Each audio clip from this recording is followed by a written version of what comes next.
오늘 하나님 말씀은 사도행전 4장 1절에서 4절입니다.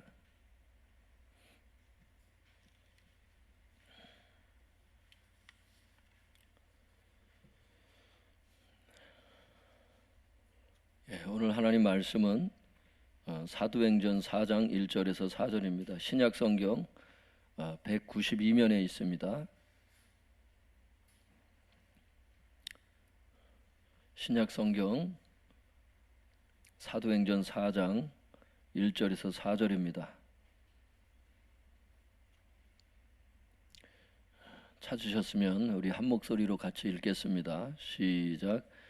사도들이 백성에게 말할 때에 제사장들과 성전 맡은 자와 사두개인들이 이르러 예수 안에 죽은 자의 부활이 있다고 백성을 가르치고 전함을 싫어하여 그들을 잡음에 날이 이미 저물었으므로 이튿날까지 가두었으나 말씀을 들은 사람 중에 믿는 자가 많으니 남자의 수가 약 5천이나 되었더라. 오늘 설교 제목 한번 따라해 보겠습니다. 박해와 합심기도. 다시 해보겠습니다. 박해와 합심기도. 박해와 합심기도, 이런 제목으로 오늘 하나님 말씀을 전하도록 하겠습니다.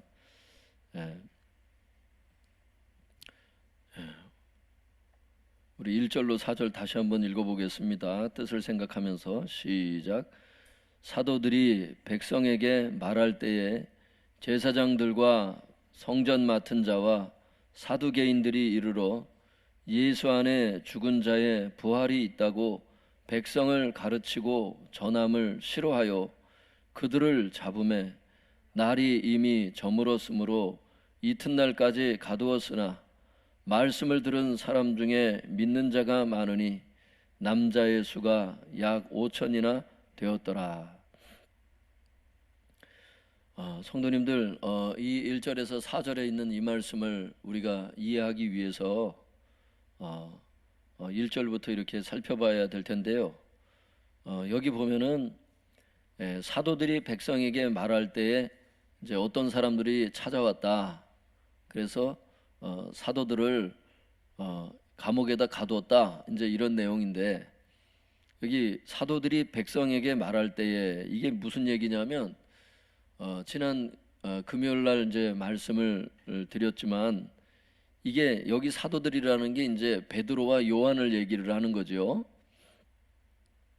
그래서 이 베드로와 요한이 성전 미문에 앉아 있었던 엄마 뱃속에서부터 이제 잘못된 거예요. 그래서 장애를 갖고 태어나서 이게 선천적으로 걷지 못하는 사람이 이제 있습니다. 3장에 읽어보면 그 사람을 이제 성령의 능력으로 이제 고치죠. 그러니까 이제 후천적인 장애인이 아니었잖아요.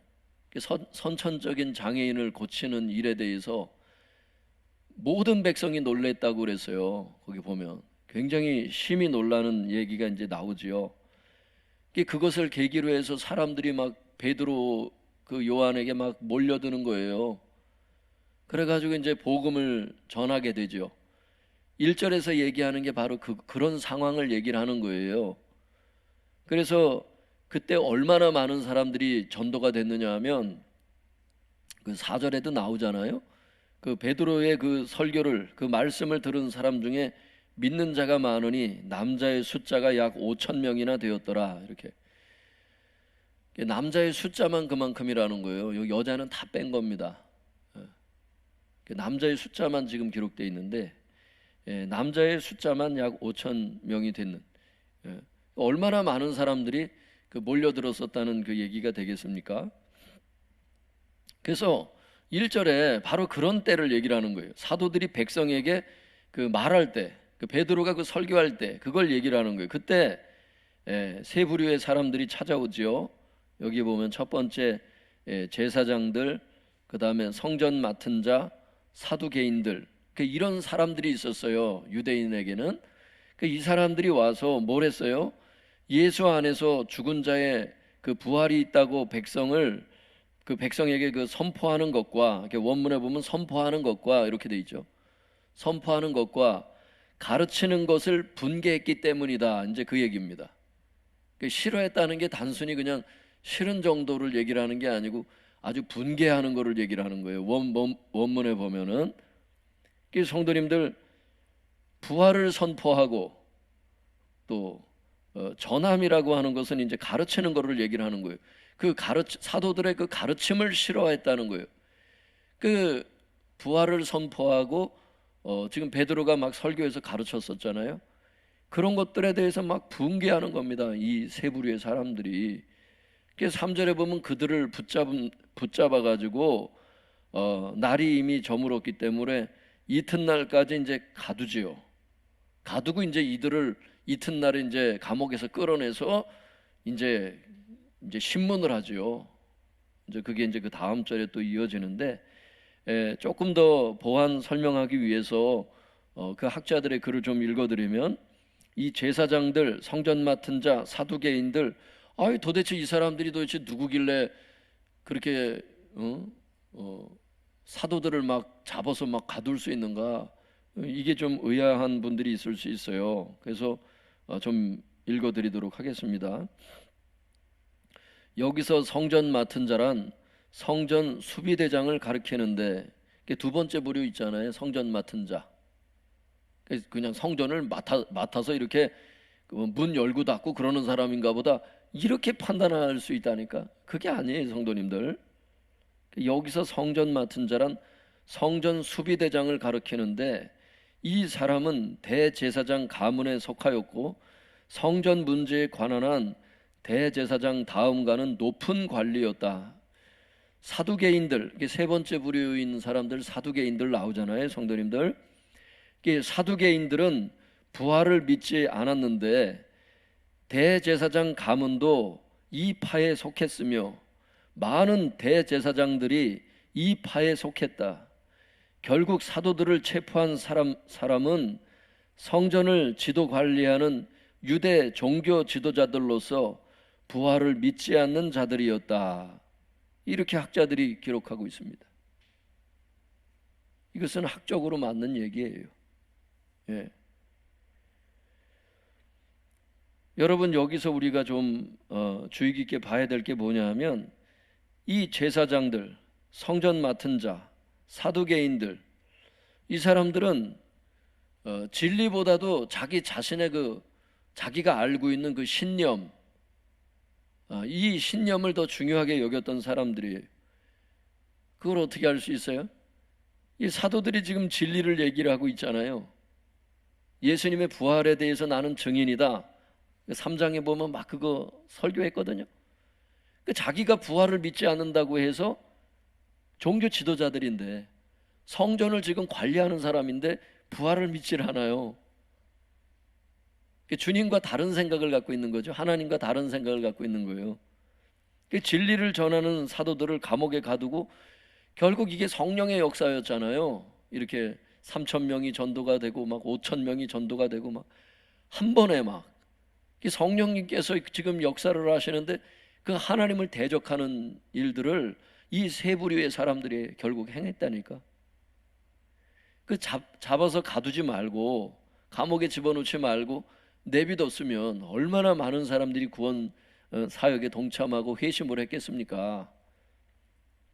자기의 생각과 다르다고 해서 이 사람들 붙잡아가지고 오히려 박해를 하는 겁니다. 성도님들, 우리도 마찬가지예요. 아무리 교회에서 직분이 높고 어떻다 하더라도 여러분, 내 생각과 성경의 생각이 다른 게 많아요. 우리가 성경을 다 이해하는 거 아니지 않습니까? 직분이 올라간다고 해서 성경의 지식도 올라가는 건 아니잖아요. 직분을 받았어도 여러분, 성경 읽지 않으면 과거에 가지고 있었던 그 성경적인 진리의 지식도 다 까먹을 수 있잖아요. 나이가 들면 더 그러죠. 여러분, 중요한 게 뭐예요? 내 생각과 성경의 진리의 말씀이 다른다고 했을 때, 내 생각과 성경의 그 진리가 충돌한다고 했을 때 내 생각을 언제든지 내려놓을 수 있는 이런 온유한 사람들이 되어야 돼요. 그런 겸손한 사람들. 이 사람들이 끝까지 가요. 성도님들, 제가 이 성경을 이렇게 보면서 느끼는 게 뭐냐면, 그 종교를 쇄신해야 되겠다고 해서 만들어진 게 바리새 파구막이래요. 바리새인들이 여러분 나중에 보면 막 그 중에 율법사들이 나오고 그러잖아요. 그게 5절에 나오는 서기관들인데, 여러분 이런 사람들이요, 예전에 하나님의 말씀을 너무 사랑하고 경건하게 살고자 해가지고 바리새파를 만들었다고. 좋은 의도로 시작했고 한때는 뜨거웠던 사람들이 나중에 보면은 오히려 주님을 죽이는 데 앞장서잖아요. 예. 이런 걸 조심해야 돼. 한때 뜨거웠는데 신앙이 식어지면요, 하나님을 대적할 수 있다는 거. 끝까지 자기 생각을 내려놔야 돼. 그래서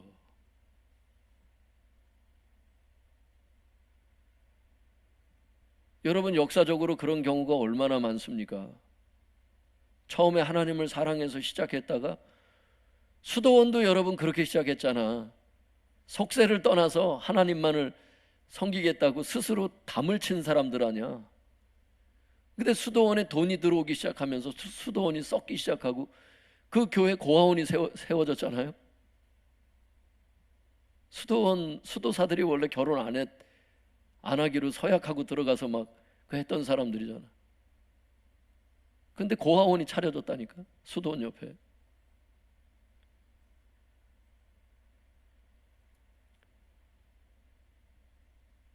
처음 마음이 아닌 거야. 신학교 들어갈 때 성도님들 얼마나 뜨겁게 해서 신학교를 들어가는데, 사람들이 1학년 때 신대원 신학대학원 1학년 때 보면 막 다 사도 바울 같아, 많은 사람들이 막.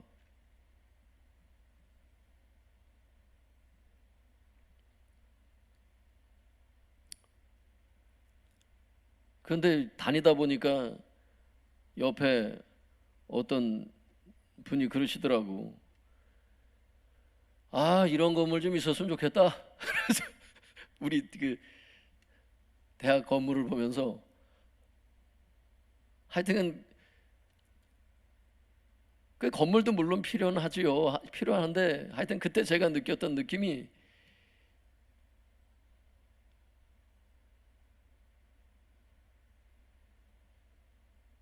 살다 보면은 사람들의 마음에 그 하나님을 향한 그 사랑의 순수성이 이렇게 정신을 차리지 않으면 자꾸 떨어지는 걸 보게 돼요. 습관적으로 이렇게 막, 그 습관이 다 나쁜 건 아닌데 너무 매너리즘에 빠지는 거지. 예배 시간이다 그러면 늘 마음을 쇄신해서 예배를 드려야 되거든요. 마음이 받쳐지지 않는 예배는 온전한 예배가 아니니까. 근데 습관적으로, 그냥 습관이 다 나쁘다는 뜻은 아닌데 너무 안일함에 빠지는 거예요. 그냥 너무 그냥 건성 예배 드리고, 그냥, 여러분 근데 그거 아세요? 코로나가 이렇게 있어서 인터넷으로 예배를 드려도 그 예배 드리는 그 장소가 하나님의 임재로 가득 찰 수 있다는 거를, 예배 드리는 사람의 그 마음에 따라.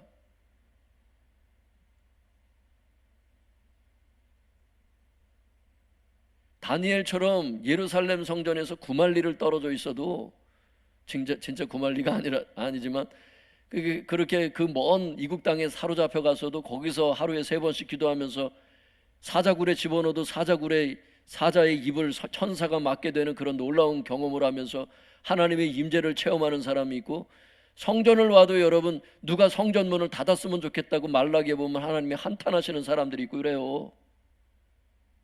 그 마음에 딸린 거거든. 그 원효 대사가 그게 발견한 게 아니에요, 여러분. 구약 이미 성경에 보면 하나님하고의 그 마음의 거리가 너무 먼 사람들이었던 거예요. 이 세 부류의 사람들이. 종교적으로는 다 종교 지도자들이었고, 그때 당시 말 한마디면 막 사람을 체포할 수도 있는 이런 엄청난 권력을 가진 사람들이었지만은 하나님을 대적하는 사람들이 되잖아요, 성도님들.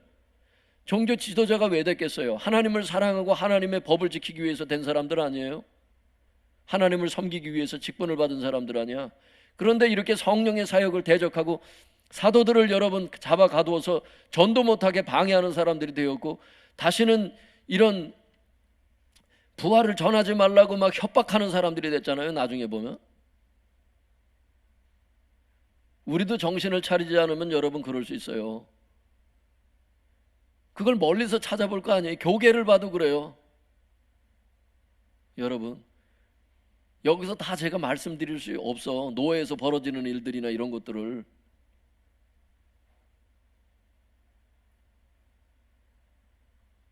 지난번에 우리 전사님 한 분도 가족 중에 누가 노예에서 벌어지는 일들을 들었는지, 목사님도 계시고 그러니까 놀래가지고 막 그러더라고. 와서 저한테 얘기를 하는데,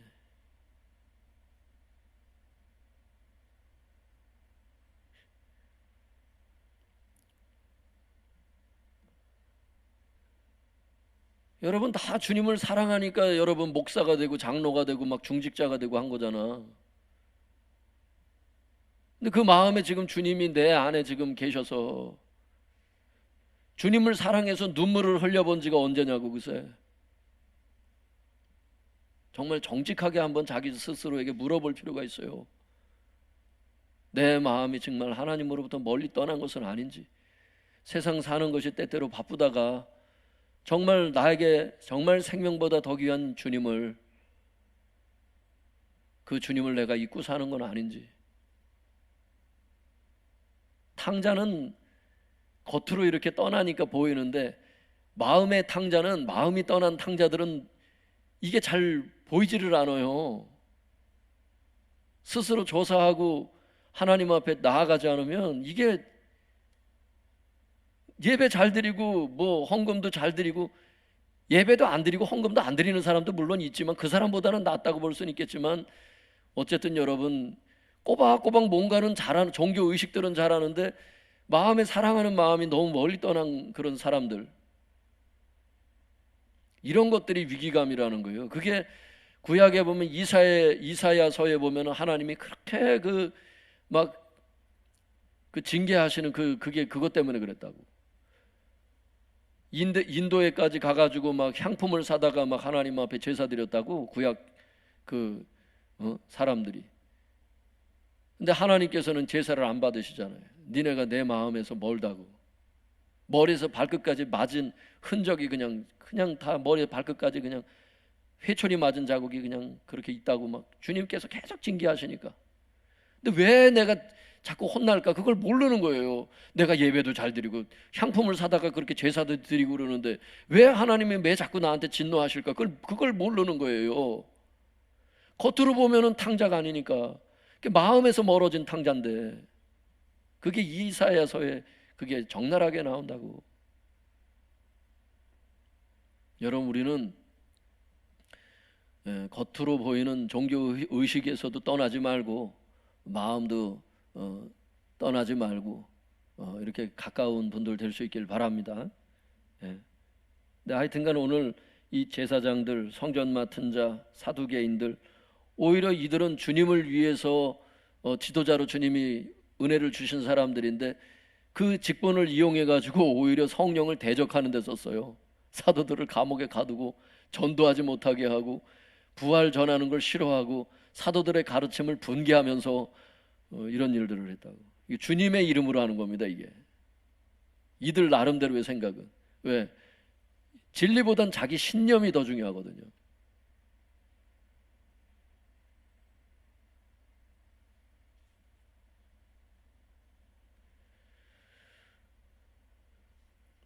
이 성도님들, 이단에서 이렇게 교회로 이렇게 돌아오고 하는 사람들이 요즘에 이제 많이 이렇게 늘고 있잖아요. 근데 중요한 게 뭔지 아세요?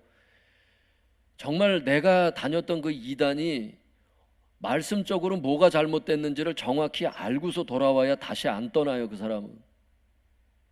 근데 진리에서 돌이키는 게 아니라 그냥 감성적으로 돌이키는 사람들은 돌아오기가 어려워요. 정확히 거기가 이단이 뭐가 잘못됐는지를 분명히 알아야 돌아오게 된다고. 자기 신념을 사랑해가지고는 못 돌아와. 돌아와도 그건 돌아온 게 아니야. 말씀으로 정확히 분별해서 이게 뭐가 잘못됐는지를 분명히 진리를 알아야 진짜 다시 돌아가라래도 안 돌아가. 감성적으로 가면 안 되고 자기 신념에 빠지면 안 되고 완전히 개조가 돼야 되는 거야. 믿습니까? 마음에서 돌이켜야 돼. 생각에서부터 먼저 돌이켜야 된다고. 몸뚱아리만 돌이킨다고 되는 게 아니라 몸도 돌이키고 마음도 돌이켜야 된다는 거예요. 할렐루야. 그런 복된 성도님들 다 될 수 있기를 바랍니다. 또한 그런 가족들이 될 수 있기를 바랍니다. 예.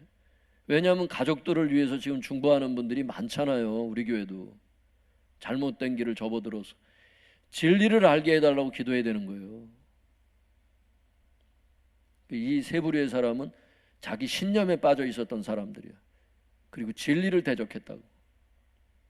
자기 생각을 내려놓고 성경에 말씀하시면 그 성경 말씀을 따를 수 있는 이 사람이 끝까지 주님의 제자가 될 수 있어요.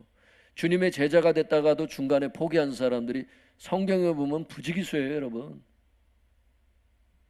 겸손해야 끝까지 따라갈 수 있고 이 길을, 이 좁은 길, 생명의 길, 넓은 길은 많은 사람이 간다 그랬잖아요. 이 좁은 길은 떨어지는 사람들이 많거든요. 존 버년의 철로역정도 보세요. 그 기독교가 이렇게 가는 길에 보면은 많은 사람들이 중간에 탈락을 하지 않습니까? 여러 사람이 다른 길 가잖아요. 마지막까지 들어가는 사람이 지극히 적어요. 마지막까지 승리하는 성도님들 될 수 있길 바랍니다. 그런 면에서 주님 앞에 겸손을 달라고 기도를 맹렬히 하셔야 돼. 겸손이 무슨 뭐 그냥 허울 좋아서 아유 뭐 겸손하게 해주세요 주님 이래놓고 그냥 또 가서 그냥 아무렇게나 살고, 그게 아니에요. 평상시 삶 가운데 하나님의 그 인도하심, 주님의 뜻을 존중히 여기고 나의 뜻을 낮추는, 이게 겸손의 삶이에요. 이게 주님께서 신학교를 들어가라 그러면 주님의 뜻이 분명하다면은 신학교 가기 싫은 그 내 마음을 내려놓고 신학교를 가고 자기 뜻을 죽여야 되잖아요. 주님께서 겟세마네 동산에서 보여주신 게 뭐예요? 내 원대로 마옵시고 아버지여 이 잔을 내게서 지나가게 해달라는 거예요. 십자가가 지는 게 주님도 싫었던 거야. 고통스러우니까. 그러나 내 원대로 마옵시고 아버지의 뜻대로 되기를 원합니다. 기도하고 마치잖아요. 우리의 생명도 그렇게 다 주님 앞에 맡겨드리고 그렇게 살면 겁날 게 없어요. 코로나도 그래. 내 주님의 뜻이 더 있다면 더 살게 하실 거고, 나의 뜻, 내 사명이 여기서 끝이라면 데려가셔도 상관없는 거고, 그럼 마음 편하게 살 수 있어요. 진짜로. 죽으라는 게 아니라, 그러니까 코로나를 피해가게 해달라고 저도 당연히 기도하죠. 우리 성도님들을 6월절에 이렇게 6월절에 뭐예요? 어린 양 피 발라서 6월이 됐던 것처럼, 패스오버 지나갔던 것처럼 주여 코로나를 6월하게 하여 주시옵소서. 난 우리 성도님들을 위해서 기도할 때도 그렇게 기도해요. 그러나 우리의 마음가짐을 얘기를 하는 거예요. 저는 주님을 향한 마음가짐, 생명까지도 맡기라는 거예요. 주님 우리 사랑하셔서 독생자를 아낌없이 내어주시고 내 생명과 바꿀 정도면 무얼 더 선물로 주시지 않겠냐는 거예요. 히스기야 하나님 앞에 기도할 때 15년 생명을 연장시켜 주시잖아요. 사람의 때가 다 됐어도 눈물로 기도할 때 하나님이 15년을 더 살게 하시고 그래요. 중요한 건 우리 마음가짐이라고. 마음가짐에 따라 하나님 나라의 기도가 상달이 되기도 하고 상달이 안 되기도 하고 그래요. 여러분 정말 마음에 진심을 담아 기도해 보세요. 하나님 기도 다 듣고 계십니다. 뭇사람의 마음을 하나님은 다 아세요. 시편 139편에도 봐보세요. 멀리서도 나의 마음을 감찰하신대잖아. 나의 안고 일어섬을 아신대잖아. 하나님은요 멀리 천국 멀리서 앉아 계시는 것처럼 보여도 여러분 멀리서도 다 감찰하시고 성령 하나님은 우리 안에 계셔서 여러분 아버지의 깊은 뜻까지도 다 통달하세요. 몰라서 응답을 안 하시고 그러는 게 아니에요. 너희는 먼저 아버지의 뜻을 구하라는 거예요. 그의 나라와 그의 의를 구하라는 거예요. 그리하면 이 모든 것을, 삶에 필요한 걸 다 채워주시겠다는 거예요. 우선순위를 세우라는 거예요. 할렐루야. 마음이 내게서 너무 멀다는 거예요. 정말 이 직업을 통해서 하나님의 영광만 드러나게 하기 위해서 정말 직업 하나를 정말 생각해 보더라도 마음을 세워야 되는 거예요. 물론 먹고 사는 목적도 있지만 우선순위의 그 마음을 일단 세우는 겁니다. 내가 이걸 왜 하려고 하는지, 내가 이걸 하려고 하는 것보다 하나님의 소원이 더 강하지 않겠어요? 교회 천장에 물이 새는 것보다, 샜을 때 목사가 갖는 마음보다 교회의 머리 대신 주님이 갖고 있는 그 마음이 더 강하지 않겠어요? 그럴 때 하나님께서 아직 교회 이전을 말씀 안 하실 때는 그건 아버지의 사랑이잖아요. 받아들여야 됩니다. 그건 우리가 기도하면서도. 믿습니까? 전 그렇게 생각합니다. 저는 아버지의 뜻이라고 생각해요. 말씀하실 때까지 열심히 저축하면서, 이율 높은 곳에 저축하면서 기다리는 거지. 때를 기다리는 것입니다. 하나님의 자원을 보내시잖아요. 하나님의 자원을 가지고 하나님의 방법으로 하나님의 목적을 이루실 수 있도록, 할렐루야, 그렇게 사는 게 인생이라고. 그게 크리스찬의 삶이에요. 나의 목표를 세우고 나의 방법으로 나의 자원을 가지고 뭘 해보려고 하면 고민밖에 없어요. 잠이 안 와요. 여러분, 불면증 걸린다고 자꾸 그러면. 그 내려놔야 돼. 오늘 이 세 부류의 사람만 이런 게 아니에요. 내 생각 버리고 성경의 그 가르침을 따를 수 있기를 바랍니다. 그러면 여러분 끝까지 가시게 될 거예요. 여러분은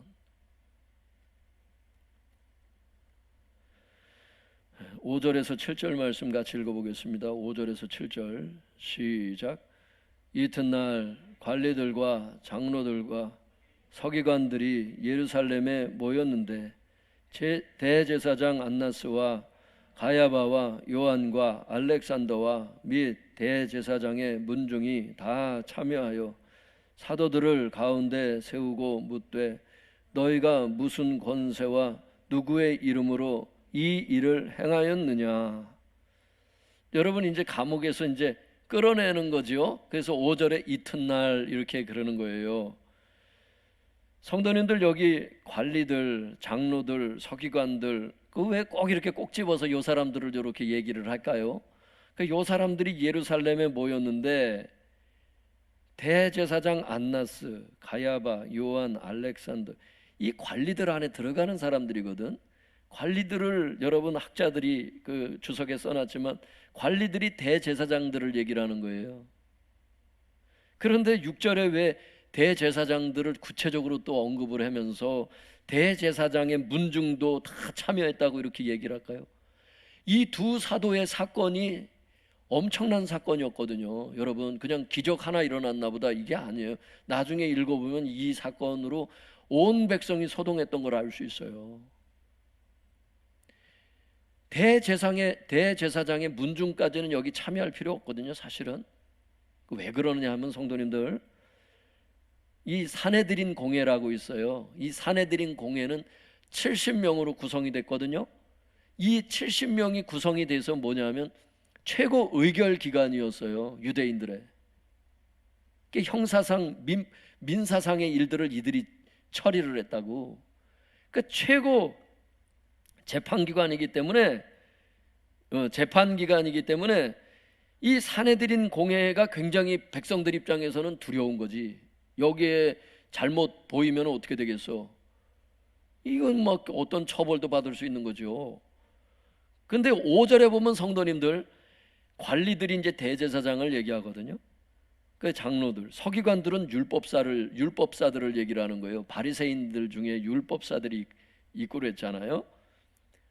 이 관리들, 장로들, 서기관들, 이 사람들이 사내들인 공회의 회원들이에요. 이 사람들이 지금 예루살렘에 모였잖아요.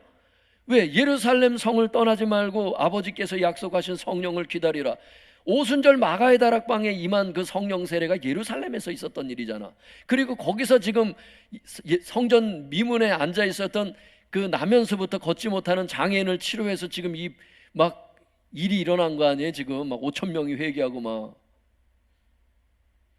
그랬더니 사내들인 공회 그 구성원들이 지금 다 모였는데, 여기 보면 6절에 대제사장 구체적으로 언급하면서 보충 설명을 하고 있잖아요. 6절이 5절에 대한 보충 설명이 6절이잖아요. 그리고 얼마나 관심도가 높았는지 대제사장의 문중들도 다, 문중이 다 참여했다고 이렇게 얘기하는 건 이 두 사도의 사건이 얼마나 컸는지를 볼 수 있어요. 관심도를. 그냥 우리가 그냥 이렇게 모여서 재판 받았나 보다. 이게 여러분 역사적으로 보면 이게 엄청난 일인 거예요. 따지고 보면. 이 사내들인 공회가 다 소집이 되었고, 이게 참석하지 않아도 될 사람들까지 온 거야. 대제사장의 문중까지 다 온 거예요. 이 사람들이 이튿날 관리들과 장로들과 서기관들이 예루살렘에 모였는데, 이제 이런 사람들, 이 대제사장의 문중까지 다 참여해서 사도들을 가운데 세우고 신문을 하는 겁니다. 따져 묻는 거예요. 뭐라고? 너희가 무슨 권세와 누구의 이름으로 이 일을 행했느냐? 요거 예수님 예수님 저 공격할 때도 요거 했었거든요. 마태복음 21장 23절로 27절도 나중에 혹시 읽어보세요. 거기 예수님도 공격할 때 요거 썼거든, 요 사람들이. 근데 지금 두 사도 붙잡아 놓고서 또 요거 묻는 거예요. 이게 여러분 단순한 질문 같은데 안 그래요? 요게 아주 함정이라. 요게 학자들이 이 질문에 대해서 이렇게 잘 설명을 해놨어요. 제가 한번 읽어드릴게요. 종교 지도자들의 신문인데, 5절에서 7절, 종교 지도자들의 신문인데 이는 사도들이 안전뱅이를 치유한 근거와 방법에 대한 질문이었다. 이것은 예수님을 궁지에 빠뜨리기 위한 질문과 유사한 것으로 마태복음 21장 23절에서 27절, 사도들이 행한 능력과 수단과 방법을 사단에 의한 것으로 몰아가기 위한 것이었다. 너희가 지금 이게 태어나면서부터 걷지 못하는 이 장애인을 고치는 건 사단이 한 거지, 요거 이제 몰아가려고 이렇게 하는 건데, 즉 예수님의 이름으로 능력을 행한 것이라면은, 예수님의 능력으로 행했습니다 이렇게 얘기를 하면은 이단자로 정죄당한 자의 그 교서를 퍼뜨린 것으로 몰아서 사도들을 정죄하고자 한 것이다.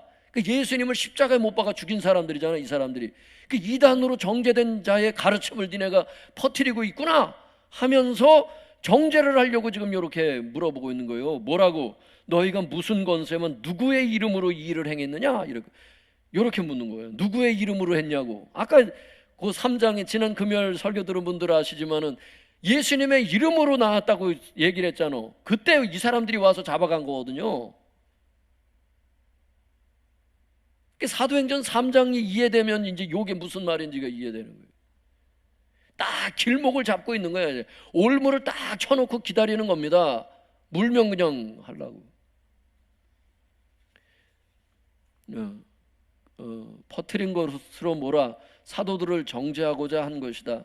이런 종교 지도자들의 간교한 신문에 대하여 사도 베드로는 성령이 충만하여 예수 그리스도의 구주 되심을 담대하게 증거하였다.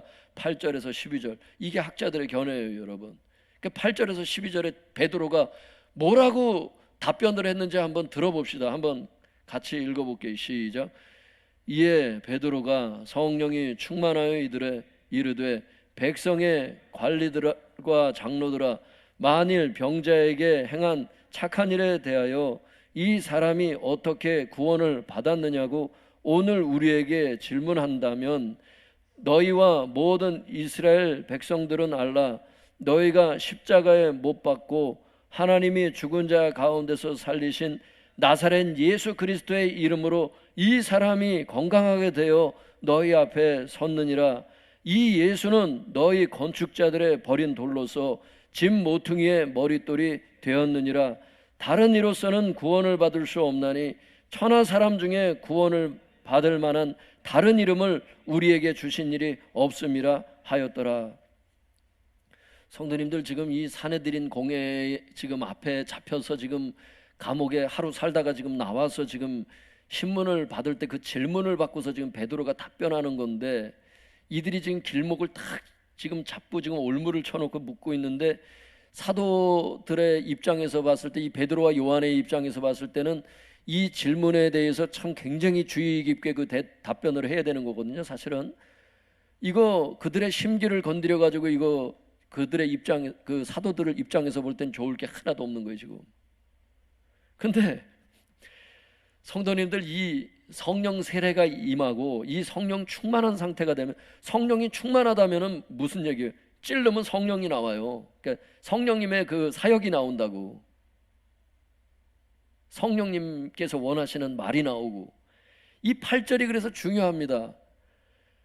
베드로가 성령이 충만하여 이르되, 이렇게 돼 있다고. 요게 중요해요. 성령이 충만해서 말을 하는 거지, 아, 내가 지금 사내들인 공회에 지금 신문을 받고 있는 거지, 정신 차리자, 정신 차리자, 야 정신 차려, 야 베드로야, 자기 스스로를 두드리면서 베드로야 지금 정신 차려, 지금 말 잘해야 돼, 막 이러는 게 아니에요. 성령 충만하면 여러분, 그거를 비껴가고 싶지 않은 사람이 어디 있어? 이 박해가 오면요 비껴가고 싶습니다. 자기 생각도 있기 때문에. 근데 그게 안 돼요 여러분. 잘 성령이 충만하면 성령께서 시키시는 대로 살게 돼. 그런 게 있다니까. 그러니까 베드로가 성령이 충만해가지고 이렇게 답변을 해요. 너희가 십자가에 못 박고, 너희가 누구의 이름으로 이렇게, 그 아까 질문이 뭐였죠?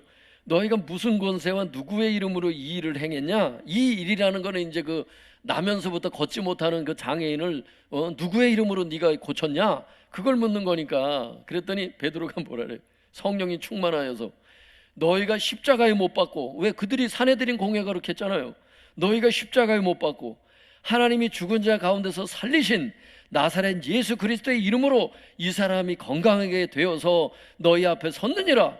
다른 이로서는 구원을 받을 수 없나니 천하 사람 중에 구원을 받을 만한 다른 이름을 우리에게 주신 일이 없다. 그러면서 11절도 막 그래요.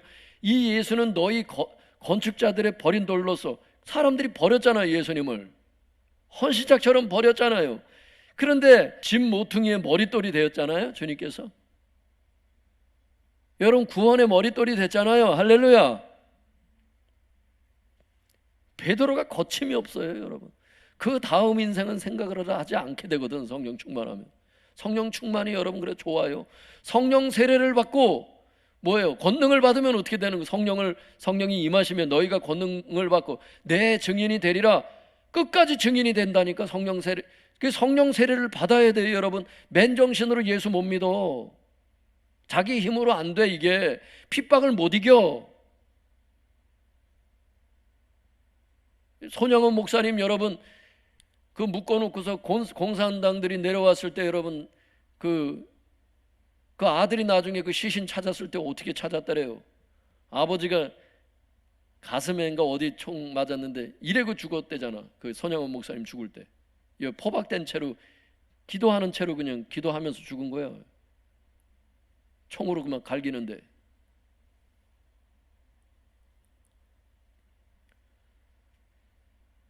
끝까지 배신하지 않고 여러분 총뿌리 앞에서 그걸 하는 거는 사람의 노력으로 되는 게 아니지. 사람의 노력으로 이게 핍박을 이길 수 있는 게 아니지. 성령이 충만하여서 이기는 거지. 여러분, 어떻게 그걸 얘기를 하냐고. 죽으려고 작정하지 않았으면 이거, 자기의 의지도 중요하겠지만 여러분, 성령의 충만을 받아야 돼요. 예수님을 제대로 믿으려면. 직장에서 여러분, 사람들의 그 여러 가지 말들에, 지금 베드로는 하나님만 두려워하는 겁니다. 이거를 사람을 두려워하면 예수 못 믿잖아. 사람 눈치 봐서 어떻게 예수를 믿어? 어떻게 헌금을 드리고? 사람 눈치를 보면은 여러분 계속 그렇게 되는 거예요. 계속 죄와 타협하고. 적절히 말했겠지 베드로도 그냥. 근데 예수님을 증거하래잖아 성령님이 지금. 여러분, 이건 성령님 역사입니다. 이거는 증거할 수밖에 없는 상황이 된 거예요. 주님께서 말씀하신 말씀이 있거든. 여러분 한번 찾아봐요. 사도행전 잘 표시를 해놓고 또 봐야 되니까 누가복음 12장을 한번 열어보세요. 누가복음 12장을 한번 열어보세요, 성도님들.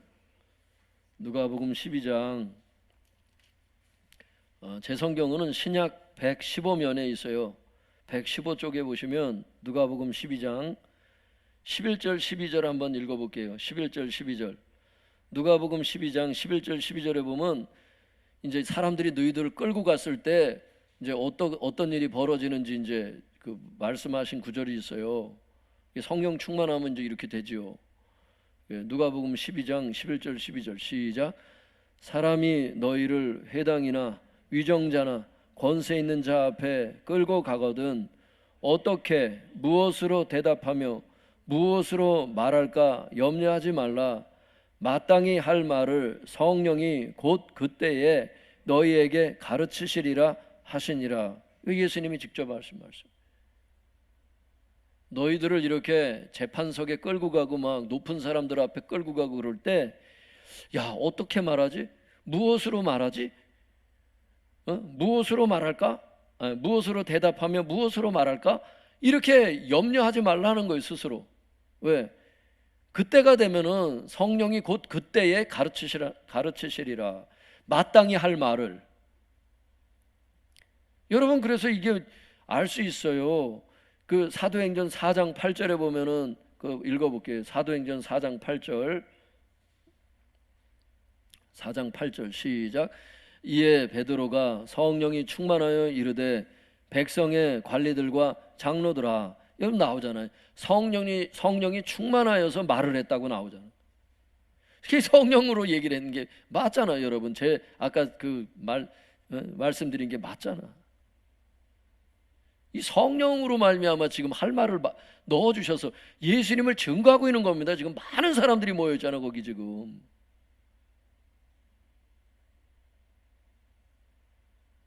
예수님의 그리스도가 되심과 그 예수님의 이름으로 지금 이 선천적인 장애인이 치유가 된 것은 확실한 증거가 있다는 것을 부활의 증인으로 지금 여기 그리고 길목을 잡고 있었다 그랬잖아요. 예수님의 이름으로 어떻게 했으면 좀 해보려고 막 부활을 싫어했다 그랬잖아요.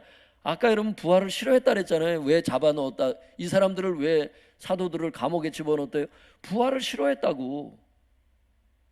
그랬는데 지금 뭐라고 대답을 하고 있는 거예요? 10절에 너희가 십자가에 못 박고 하나님이 죽은 자 가운데서 살리신 나사렛 예수 그리스도의 이름으로 이 사람이 건강하게 되었다. 이렇게 얘기를 하잖아. 하나님이 살리셨다고 그러는 거예요. 지금 부활을 증거를 하는 겁니다. 지금 그 사람들 사내들인 공회에 그 사람들이 그 싫어하는 사람들이 그 잔뜩 모여있는 그 앞에서 지금 예수님의 부활을 지금 얘기하고 있다니까. 그리고 그 부활하신 예수님의 이름으로 이 사람이 건강하게 됐다고 막 얘기를 하는 거예요. 나중에 보면 이 사람들이 할 말이 없어요. 왜? 진짜 그 사람이 선천적인 장애인이었다는 건 세상 모든 사람들이 그 당시엔 다 알았거든요. 모든 백성이라고 금요일 날도 우리가 다 했잖아요. 성경에 그대로 나와요. 거기다 원문에도 모든 백성이라고 나와. 모든 백성이 그걸 다 알았어. 그걸 너무 유명한 사건이기 때문에 이들도 이것이 얼마나 유명한 사건인지를 알아요. 여기에 보면 그 다음 절에 나와요. 그게 얼마나 유명했는지. 이게 여러분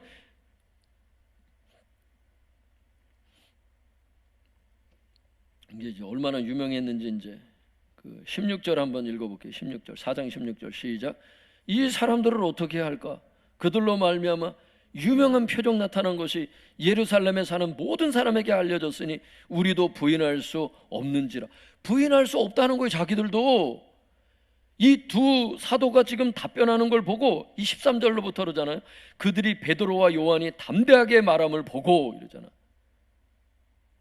그들이 본래 학문 없는 범인으로 알았다가 이상히 여기며 또 전에 예수와 함께 있던 줄도 알고 예수님과 함께 있었던 것도 알았거든요. 이 제자들이 있었던 것을. 또 병 나은 사람이 그들과 함께 서 있는 것을 보고 진짜 그 선천적인 장애인이 지금 같이 서 있었거든요.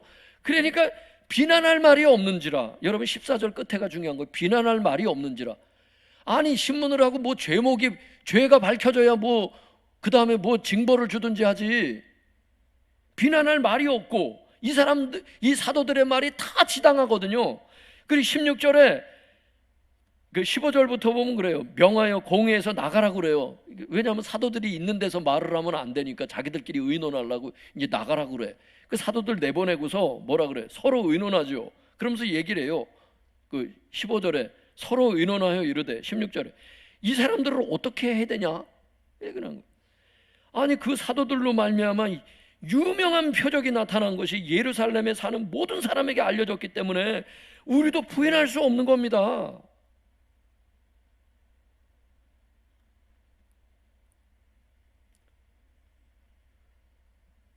부인할 수가 없어요. 그래서 21절을 한번 같이 읽어보겠습니다. 시작.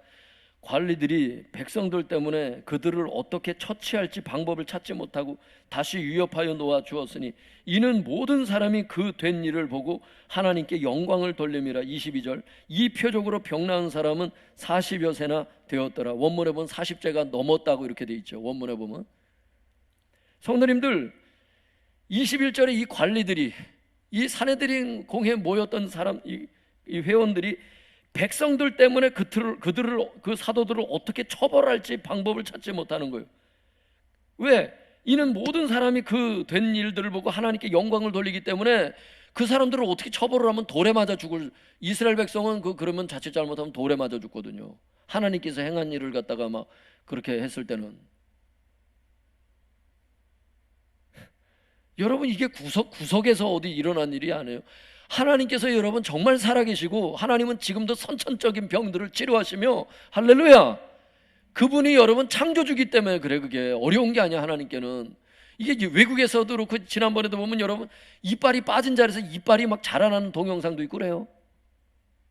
이빨 보고 자라라 그러면 막 이빨이 자라고, 막 손 보고 자라. 저희도 예전에 이제 그런 기적을 하나님이 하시기도 하고 그랬었는데 손이 막 자라죠. 여기 골반이 틀어진 사람들 대체적으로 발 길이가 달라. 그랬을 때 발 잡고서 오른쪽 발이 짧더라고. 길어져라, 예수 이름으로 길어져라. 막 잘하는 걸 사람들 자기도 보는 거지. 오오오 이래. 재밌어요, 여러분. 오오오 이래요. 아, 재밌어요. 하나님께 영광의 박수 올리겠습니다. 박수 좀 하세요. 예, 우리도 하는 그 경험이 있길 바랍니다. 예.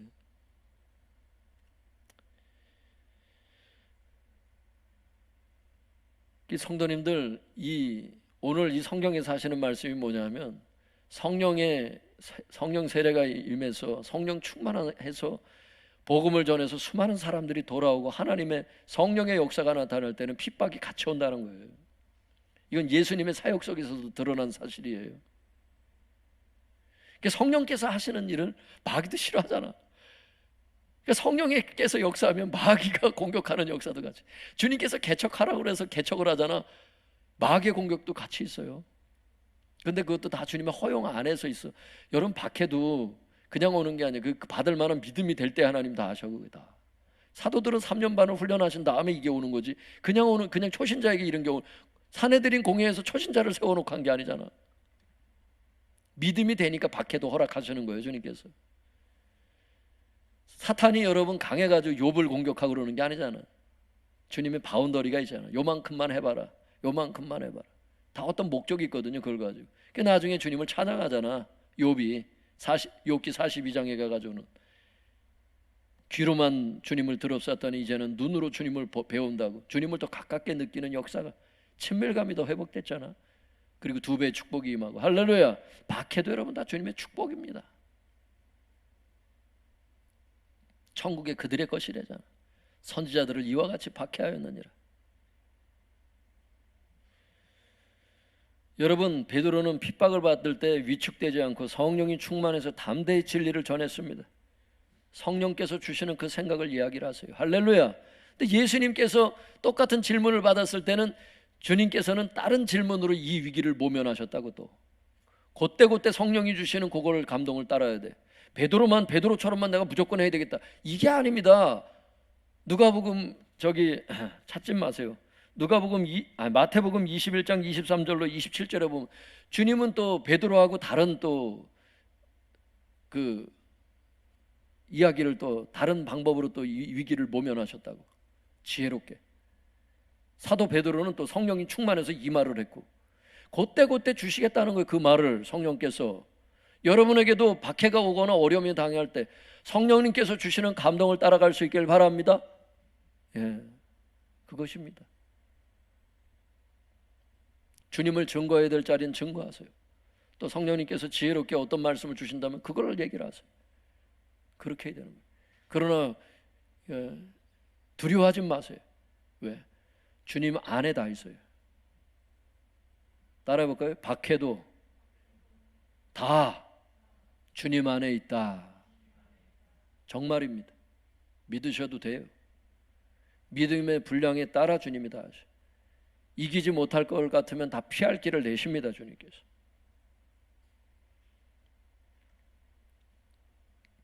주님께서 우리를 그냥 막 내버려 두시고 방목하시는 건 아니에요. 때때로 목회라는 게 방목도 있죠.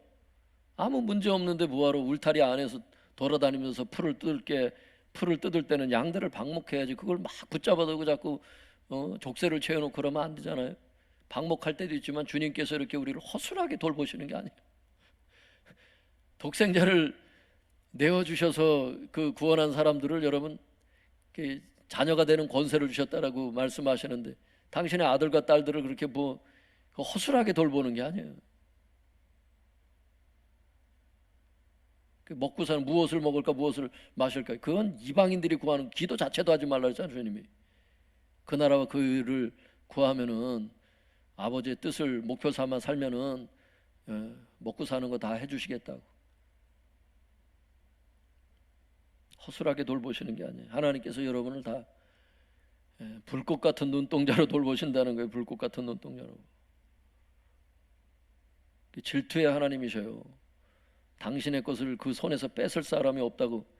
요한복음 여러분 10장에 보세요. 아버지 손에서 빼앗을 자가 없다는 거예요. 박해가 뺐습니까? 아니요. 환난이나 핍박이나 위험이나 칼이랴 뺏을 수 없다는 거예요. 하나님의 사랑에서 뺏을 수 있는 자는 없다는 거예요. 우리가 죄를 지어서 자꾸 주님의 사랑의 울타리를 넘어가고 말씀의 울타리를 넘어가는 게 문제지, 주님 말씀의 울타리 안에 거하세요. 할렐루야. 마귀로 틈을 타지 못하게 해서 혈기를 내는 것도 그렇잖아요. 에베소서 4장에 보면은 혈기도 여러분 해가 지도록 품지 말래잖아. 그래서 마귀로 틈 타지 못하게 하라 그러잖아. 애들을 혼날 때도 여러분 그 웃으면서 애들을 징계해? 애들을 웃으면서 회초리를 때려? 좋아요?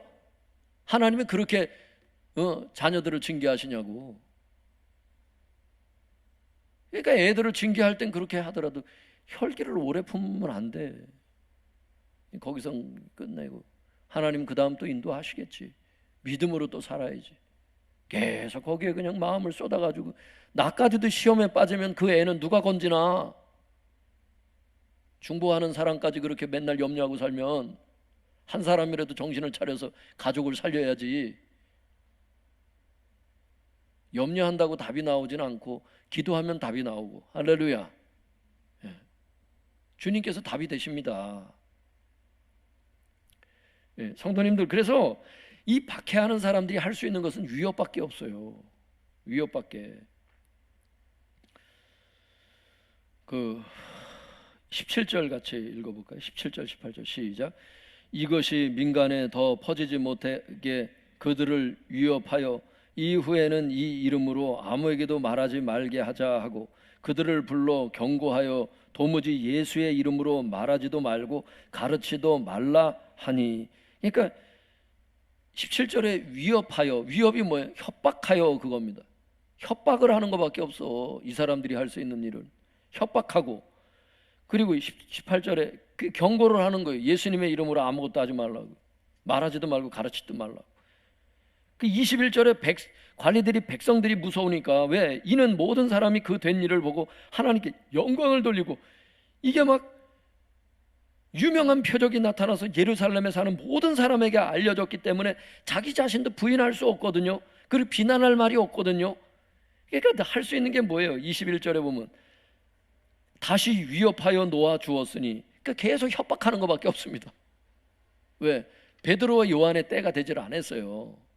그것도 다 그 생명, 순교하고 그러는 것도 다 주님의 혹시 허락을 하시더라도 때가 있는 거지. 아무나 순교하고 그러는 게 아니거든요. 그게 다 믿음의 분량이 되고 해야 주님이 다 허락하시지. 글쎄 믿음도 안 되는 초신자들을 누가 어디다가 뭘 어떻게 하시겠어. 주님이 다 감당할 시험만 주시겠다는 겁니다. 고린도전서 10장에 보면 계속 위협만 하는 거죠. 뭐 협박만. 근데 성도님들 참 희한해요. 그죠? 여기 보면 14절 끝에 보면은 비난할 말이 없어. 사도들의 말에 대해서 비난할 말이 없어. 16절 끝부분에 보면은 우리도 부인할 수 없는지라. 여기 우리라는 거는 사내들인 공회 회원들 자기 자신들을 얘기를 하는 거거든요. 우리도 부인할 수 없는 사실이야. 그게 예수님의 이름으로 고쳐지고 이 기적이 진짜 하나님으로부터 왔다는 것을 너무나 유명한 표적이기 때문에. 그리고 병 나은 사람이 그들과 함께 서 있는 걸 보잖아요. 14절에. 그래서 비난할 말이 없어. 그런데 예수님은 영접을 안 해요. 이 사람들이. 이게 인간의 완악함이라는 거. 이게 여러분 우리 생각에는 회개할 것 같잖아요. 너무나 확실하니까 회개를 안 해요. 그 나중에 보면 이 사람들이 교권의 눈이 어두워가지고 자기 세력 확장, 자기 종교 지도자들이 하는 게 그러니까 종교를 이용한 돈 노름이야. 진짜 완전히 사꾼, 그냥 월급쟁이. 종교를 이용한 월급쟁이로 이게 전락이 된 걸 알 수 있어요. 예수님이 자기가 십자가에 못 박혀 죽은 그 예수님으로 말미암아 사도들의 세력이 더 커져봐. 그러면 여러분 어떻게 되겠어? 자기가 서해들 입지가 없잖아. 직업이 없어지고 이게 나중에 자기 욕심으로 이게 그래.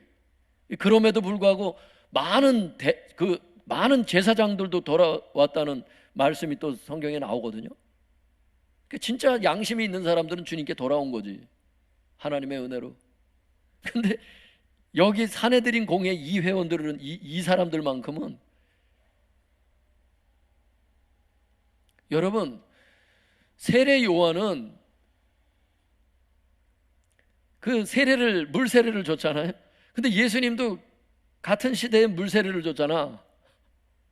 그 성경에 나오잖아요. 요한복음에. 그랬더니 그 제자들이 와서 얘기하잖아요. 세례 요한한테 예를 들어 선생님 저기 선생님께서 얘기했던 저 예수라는 저분에게 사람들이 물세례 저 사람들한테 다 가고 있는데요. 우리한테 이제 물세례 받으러 잘 안 오니까 사람들이 얘기를 하니까 그는 흥하여야 되겠고 나는 쇠어야 하리라 그러잖아. 세례 요한이. 그는 계속 그렇게 부흥 발전을 해야 되고 나는 계속 나는 저기 망해야 된다는 거야. 그게 진짜 하나님이 원하시는 사역이기 때문에. 왜? 예수님의 길을 예비하러 세례 요한은 왔기 때문에. 사역에 대한 욕심이 없었잖아. 그 사람은. 자기는 신랑이 그 신부를 취하는 그 기쁨이, 그 신랑의 친구의 기쁨이 자기는 충만하다 그러잖아.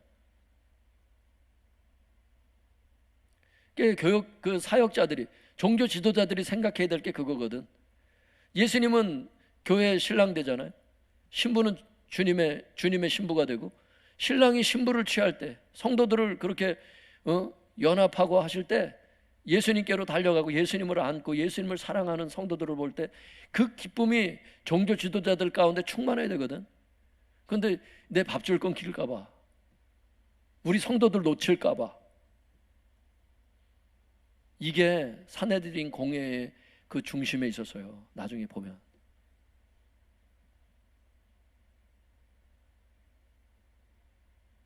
밥줄을 놓지 않으려고 하다가 멸망의 길을 갔죠. 주님을 사랑하는 마음이 있어야지 돈 욕심이 들기 시작하면 주님의 길을 못 가는 것 같아요. 사역자들도 정도껏 하고 말어. 정도껏. 주님께서 주시는 다 먹고 살게 해주잖아. 뭘 그렇게 욕심을 내. 그만큼만 해. 세상 사람들처럼 끝도 없이 그냥 계속 만족이 없잖아. 1억 벌면 2억 벌고 싶고 2억 저축해놓으면 3억 계속. 여러분 만족은 언제 할래? 그러면 죽을 때 만족할래? 만족이라는 게 멀리 있나? 나는 자연인이다 보면 그 사람들이 오히려 만족해. 불신자들이 그렇게 태반인데도. 왜? 돈 걱정 내려놓으니까 진정한 만족이 왔대잖아. 불신자들도 그래. 하물며 모든 것을 우리 안에 이미 성령님이 우리 안에 거하신다는 것은 모든 걸 가진 거예요. 성령님의 은사라는 것은 성령의 나타남이거든.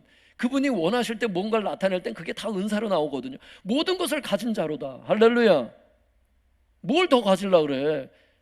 세상에 하나님을 모셔놓고서는, 세상을 지으신 하나님이 우리 안에 와 계시고 필요할 때마다 기도하면 다 주시는 분을 안에 모셔놓고서는 뭐가 맨날 뭘 찾아? 여러분 가운데 지금 어떤 문제가 있을 수 있어요, 성도님들. 주님 안에 다 그걸 바치라고. 그냥 성도님들 찾지 마세요. 제가 한 구절 한번 읽어드릴게. 여러분들 어떤 구절이 나오는지는 제가 안 가르쳐 드릴 거예요. 아니, 가르쳐 드릴까? 나중에요. 제가 읽어드릴 테니까 들어보세요, 성도님들. 성경에 이런 말씀이 있어요. 신약 성경에 너희 염려를 다 주께 맡기라 이렇게 돼 있어요. 맡기라는 건 던져 올려라, 위임해라 그 뜻이에요. 너희 염려를 다 모든 염려를 다 주님께 던져 올려라. 이는 그가 너희를 돌보심이라 이렇게 돼 있어요. 돌보심이라, 이거는 보호하고 돌보다 이런 단어예요.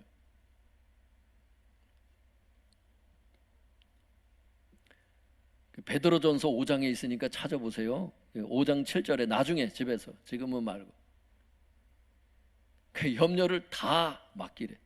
그가 너희들을 보호하시고 돌보시기 때문이라. 책임지시겠다는 거죠. 하나님은 자신 있는 거예요. 너희가 어떤 염려를 하든지 나는 자신 있다, 자녀들아, 나의 아들아, 딸들아. 그걸 얘기를 하는 거예요. 거기에 진정한 평안이 있고. 할렐루야. 그렇게 마음을 잡수세요.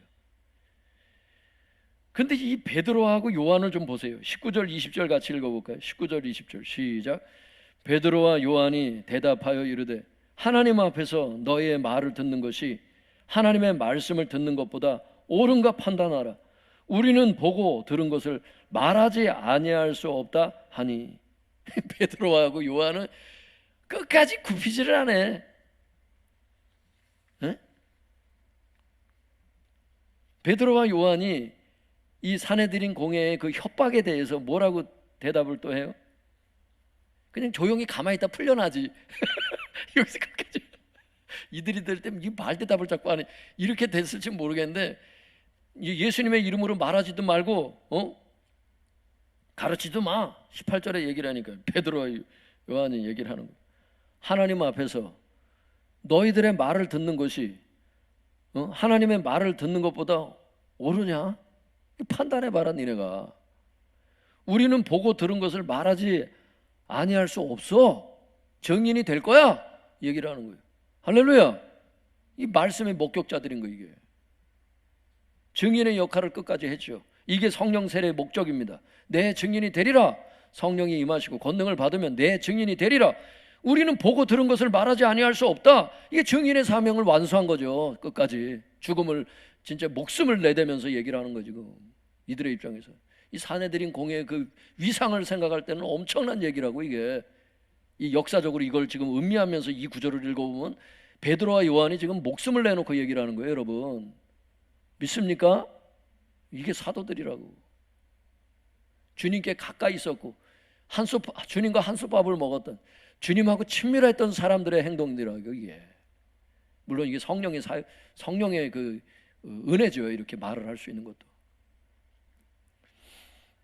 23절 24절 같이 읽어보겠습니다. 23절 24절. 이게 이제 마지막 말씀일 거니까 조금만 더 인내하고 좀 같이 좀 봤으면 좋겠습니다. 23절 24절 시작. 사도들이 노임에 그 동료에게 가서 제사장들과 장로들의 말을 다 알리니 그들이 듣고 한 마음으로 하나님께 소리를 높여 이르되 대주제여 천지와 바다와 그 가운데 만물을 지은 이시오. 성도님들, 사도들이 지금 풀려났잖아요.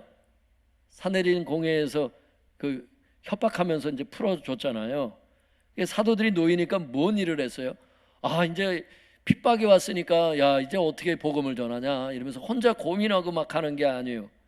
야, 내가 이렇게 사도들이고 내가 이렇게 직분이 높은 사람인데 이거 성도들한테 이런 걸 얘기하지 말고, 난 능력이 많은 사람이니까 나는 혼자서 기도해야 되겠다. 내 얘기를 다른 사람한테 얘기를 하면 이거 사람들이 나를 뭐라고 생각할까? 참, 사도들이라는 직분을 내가 있는데 참 성도들이 보기에 믿음 없어 보이는 것 같고 너무 참 부끄럽지 않을까? 이런 게 아니에요, 성도님들. 사도들이 무슨 성령의 능력이 없어서 이런 게 아니고, 사도들이 놓이니까 가서 제일 먼저 한 게 뭔지 알아요? 그 동료에게 가서 제사장들과 장로들의 말을 다 알렸다 그랬어요. 그러니까 그들이 듣고 한 마음으로 하나님께 소리를 높여. 여러분, 뭐예요? 그들이 듣고 베드로와 요한의 그 말을 들었다는 거지.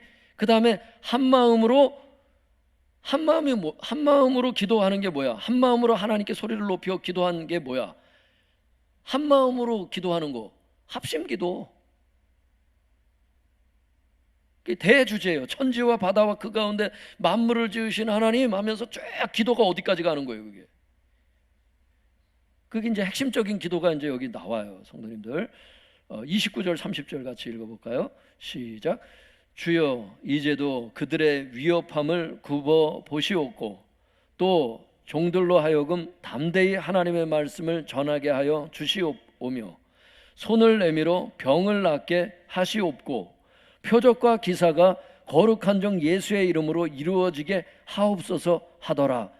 네 가지 기도를 하죠. 그 앞에도 물론 기도가 있지만 지금 오늘 본문하고 관련해서 좀 핵심적인 것만 보는 겁니다. 그들이 믿었던 하나님은 어떤 하나님이야? 24절에 대주제예요. 천지와 바다와 그 가운데 만물을 지으신 창조자 하나님을 믿고 있어요. 믿습니까? 그러면서 어떤 기도를 해요? 29절에 주여, 이제도 그들의 위협함을 굽어 보시옵고, 협박하는 걸 보시옵소서. 또 종들로 하여금 담대히 하나님 말씀을 전하게 하여 주시옵소서. 왜? 협박이 오면은 위축될까 봐 담대함을 달라고, 담대하게 복음을 계속 전도하게 달라. 할렐루야. 여러분이 담대함을 달라고 하는 것도 기도해야 되는 거예요. 전도할 때 자꾸 위축될 수 있잖아. 상대방이 나에게 어떻게 할까? 직장에 갔는데 사람들이 나한테 너 기독교인이라고 자꾸 뭐라고 막 그럴까 봐 막 방송에서 자꾸 나오니까 담대함이 필요한 겁니다, 성도님들. 이거는 합심 기도를 했다는 거예요. 지금 베드로 혼자 기도한 게 아니라, 요한 혼자 기도한 게 아니라, 이런 협박 가운데서, 이 협박이 여러분 직장의 협박이 있습니까? 사내들인 공예가 어떤 모임인데 그게 급이 다르지. 그런데 여러분 이런 기도가 유용하다는 겁니다. 그들의 그 협박을 보시고 종들로 하여금 담대히 하나님의 말씀을 전하게 해 주시오며 손을 내밀어서 병을 낫게 하시옵고. 할렐루야. 교회 가운데 자꾸 저 치유가 없다고 하는 사람들이 있어. 생각을 바꾸라고 아까도 얘기했잖아요. 네 생각을 내려놓고 진리를 받아들이라고. 할렐루야. 아니, 사도들도 기도하고 초대교회 성도들도 기도했는데 왜 우리는 기도하지 말아야 됩니까? 이거를 왜 치유가 없다고 그러는 거예요? 교회 가운데 주님이 원하시는 건데. 이거 나중에 학자도 얘기하지만 여러분, 복음 전하는데 이게 필요하기 때문에 이렇게 달라는 거예요. 이게 우리 개인적으로 다른 사람들을 병을 고쳐가지고 우리가 돈을 받는 게 있어요? 뭐가 있어요, 여러분? 주님 나라에 유용하니까. 할렐루야. 어쨌든 손을 내밀어 병을 낫게 하시옵고 표적과 기적이 거룩한 종 예수의 이름으로 이루어지게 하옵소서. 그랬더니 빌기를 다음에 모든 모인 곳이 진동을 하는 겁니다. 그리고 무리가 다 성령이 충만해서 담대히 하나님의 말씀을 전하게 되는 겁니다. 결론이 무리가 다 성령이 충만하여 담대히 하나님의 말씀을 전하니라. 주님의 증인 사역으로 또 가죠. 성령 충만하니까 항상 이렇게 되는 겁니다. 주님의 증인이 되는 겁니다. 성령 충만해 놓고선 그냥 썩이는 게 아니에요. 전도하는 겁니다. 양육하는 겁니다. 말씀을 전하는 것입니다. 성도님들, 그런데 한 가지가 지금 숙제가 있는 거예요. 그게 뭐냐면, 아니, 숙제가 아니라 좀 봐야 되는 게 있는 거예요. 사도들이 놓임에 23절에 보면 사도들이 놓여서 그 동료들에게 가서 제사장들과 장로들의 말을 다 알렸다 그랬어요. 그런데 여기 동료가 뭘까? 다른 사도들을 얘기하는 걸까? 이렇게 이해하는 사람들도 있는가 봐요. 같은 사도들 급하고 좀 비슷한 어떤 직분자들일까? 24절에 그들이 누굴까? 그들이 듣고 합심기도를 하랬다는데 그들이 누굴까? 여러분, 학자들의 글을 제가 한번 읽어드릴게요. 주석에 보면 이 구절에 대해서 이렇게 말을 해요. 여기서 동료라는 거는 자기 사람들이란 뜻으로서, 여기서 동료란 자기 사람들이란 뜻으로서 교회 전체를 가리킨다고 보는 것이 자연스럽다. 교회 전체 성도들을 얘기를 한다는 거예요. 두 사도의 보고를 받은 교회는 일심으로 소리를 높여 하나님께 기도한다. 그 기도의 내용은 교회가 박해당하는 것을 보시고 교회에 힘을 주셔서 담대히 말씀도 전하고 능력도 행할 수 있게 해달라는 것이었다. 그게 능력도 행할 수 있게 해달라는 기도였다. 그것이 그들의 선교 사명을 감당하기 위해 필요하기 때문이다. 이렇게 학자가 얘기하잖아. 그러자 교회는 성령이 충만하여 담대히 말씀을 전하게 된다. 이렇게 교수님이 얘기를 하더라고요. 신학대 교수님이. 사랑하는 성도 여러분, 베드로와 요한은 핍박이 올 때 교회에 알려서 모든 성도들과 함께 합심 기도를 함으로 핍박을 이겼습니다. 그리고 사명을 끝까지 다 감당을 하는 거죠. 왜? 끝에 그렇게 끝나잖아요. 무리가 다 성령이 충만하여 담대히 하나님 말씀을 전하니라. 우리도 핍박이 올 때 혼자서 문제를 해결하려고 하지 말고 성도님들께 말하고 함께 합심 기도를 하시기 바랍니다. 하나님께서 그 합심 기도를 들으시고 응답하실 줄 믿습니다. 여러분, 합심 기도는 주님께서 추천하셨던, 그렇게 기도하라고 하셨던 그 기도예요. 사도들이 만든 게 아니에요. 마태복음 18장 한번 찾아보세요. 이게 진짜 마지막이 될 것 같습니다. 마태복음.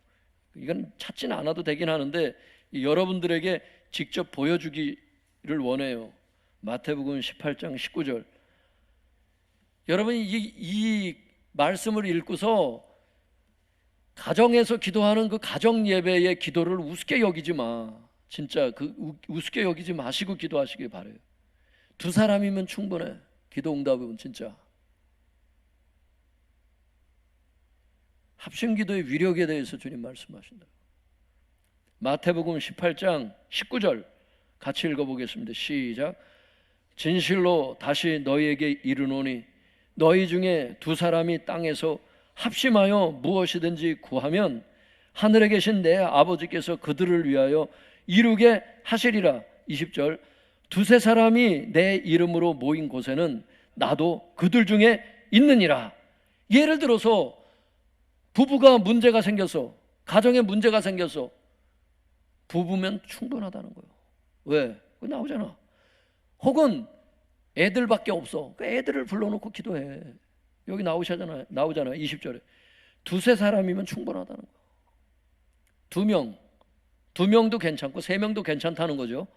두세 사람이 내 이름으로 모인 곳에, 예수님 때문에 모여서 기도하는 그곳에 나도 그들 중에 있어서 어떤 일이 벌어지는 거지? 19절에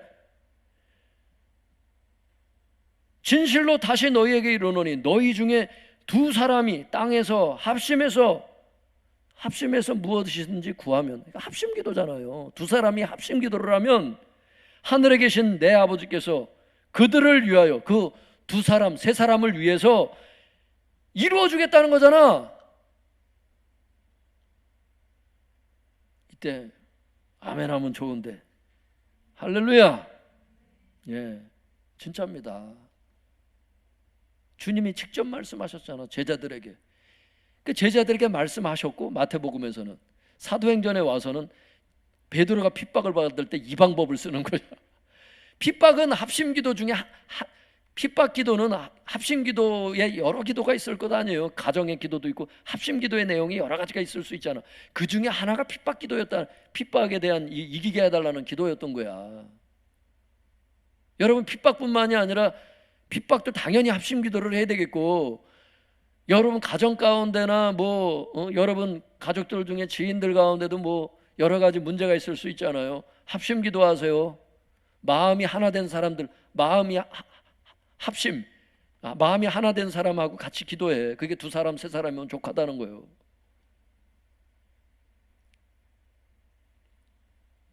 그죠? 주님은 고등학생이니까 저리 가 이러는 게 아니야. 너는 저 수능 기도하니까 저리 가. 너는 기말고사 저 얘기하니까 넌 저리 가. 주님이 이런 신분이 아니잖아. 거기 아까 무엇이든지, 어? 말씀을 접어버렸네 제가. 거기 뭐라 그러셨어요? 18장 19절에 그래 무엇이든지 이렇게 해요. 무엇이든지 합심기도를 하면은 그렇게 해주시겠다잖아. 필요한 게 뭐예요? 예수님의 이름으로 모여야 되는 거예요. 에이 우리 둘이서 뭘 하겠어? 그냥 염려나 하자, 고민이나 하자. 이게 아닌 거예요. 둘이서 할 일이 많은 거예요. 합심기도. 오늘 손을 꼭 잡고 기도를 하세요. 손을 꼭 잡고 기도하죠. 자녀들도 이렇게. 옛날에 우리 저 사모님도 보니까 은성이도 글쎄 그 5살 더 어렸었던 그 나이 때 보니까 한 5분 7분 예배 드리더라고. 가정 예배 이렇게 은성이 따로, 가정 예배 우리 따로 드렸는데 은성이는 어려서 말씀을 못 먹을까 봐 아마 따로 드렸던 것 같아요. 은성이만 또 따로 또 하더라고. 가정 예배 말고도 또 따로. 모여놓고서 5분 7분 이렇게 애하고 둘이서 예배를 드려. 예배 손잡고 예배 드리고, 나중에 은성이 손을 보면 막 금가루가 그냥 그 어린애가, 사모님도 그렇고, 그 5분 7분의 예배를 하나님께서 받으시고 거기 임하시더라고. 그 5살짜리 애한테도 그 어린 나이에 방언도 주시고. 여러분, 하나님은 예배를 드리겠다고 하는 그 진실한 마음이면 족한 거야. 하나님의 마음을 살 수 있는 건 없어요. 천천히 수양과 기름을 기뻐하실까? 아니요. 겸손히 그냥 하나님을 따라가는 거예요. 인자를 사랑하며, 아가페를 사랑하며 겸손히 하나님과 함께 행하는 것이 하나님께서 너에게서, 너의 삶에서 원하는 것이 아니냐. 무엇으로 하나님의 마음을 살 수 있냐는 거예요. 진심밖에 없는 겁니다, 여러분. 족한 거예요. 이제 다 전했습니다. 때때로 짧게 말씀을 전할 때도 있고 길게 말씀을 전할 때도 있는데, 오늘은 주님께서 이와 같이 말씀을 인도하셨습니다. 제가 그것을 느낍니다, 여러분. 여러분 가운데 이런 말씀을 들어야 될 사람들이 있는 것입니다. 또 우리 모두에게 어떤 은혜가 있는 것입니다. 할렐루야. 예.